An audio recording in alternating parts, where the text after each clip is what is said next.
Bumuelta si Manila 2nd District Representative Rolando Valeriano sa mga paratang ng isang alkalde laban sa mga kongresista. Aniya, maglabas ito ng ebidensya. Yan ay kasunod ng cryptic post ni late 4th District Representative Richard Gomez hinggil sa naturang issue. Live mula sa Batasang Pambansa, may report si Jap Regala. Princess, pinabura ni Representative Valeriano si Representative Gomez sa kanya naging pahayag kahapon.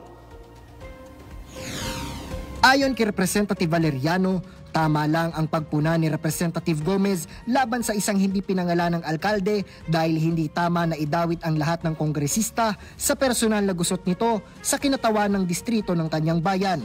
Ang pangit naman pong tignan na aakusahan mo yung congressman o kung sino man yung may proyekto na yan nang wala kang tamang ebidensya. Ako naniniwala po at sang-ayon ako sa sinabi ni Congressman Richard Gomez na baka mamaya marami lang nagawa yung congressman doon sa syudad niya. Ayon pa kay Representative Valeriano, sa Kamara dapat isiwalat ng alkalde ang kanyang ebidensya kung meron siyang pinanghahawakan.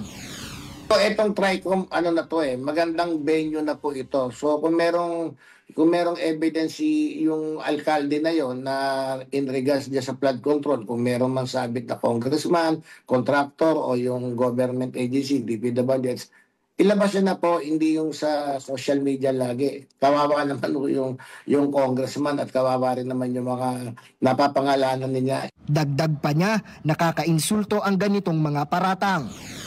Imagine mo naman, laging sinasabi, ang congressman, kung talaga nang wala naman pong kinalaman yung isang congressman at ayaw mong pangalanan, imagine mo, pag uwi niya naman, meron din pong mga pamilya yan, meron pong mga kamag-anak na nasasaktan din sa isang akusasyon na baseless naman. Binigyang diin din ni Representative Valeriano na hindi naman lahat ay tiwali sa gobyerno. Ako naniniwala po, maraming taong gobyerno na matino pa sa oras na to. Imagine niyo naman po kung meron mang sinasabi tayong tiwali na isa o dalawa sa hanay namin, 300 plus po kami. Paglabas po namin, ang tingin sa amin lahat kaming congressman. Kasi nga, yung allegation nila, mga congressman. Ayon pa kay Representative Valeriano, mahalagang masimulan na ang investigasyon para malinis na ang mga pangalang walang kinalaman sa issue. Kaya nga rin po importante na masimulan din yung investigasyon ng TRICOM. Kasi as of now po, wala naman nag-iimbestigang iba. Princess, handa naman ang Kamara na tumulong kung sakaling may independent body na mag-iimbestiga sa naturang issue. At yan lang muna update dito sa Kamara para sa totoong balita sa bagong Pilipinas. Jap Regala, Congress News. Maraming salamat, Jap Regala.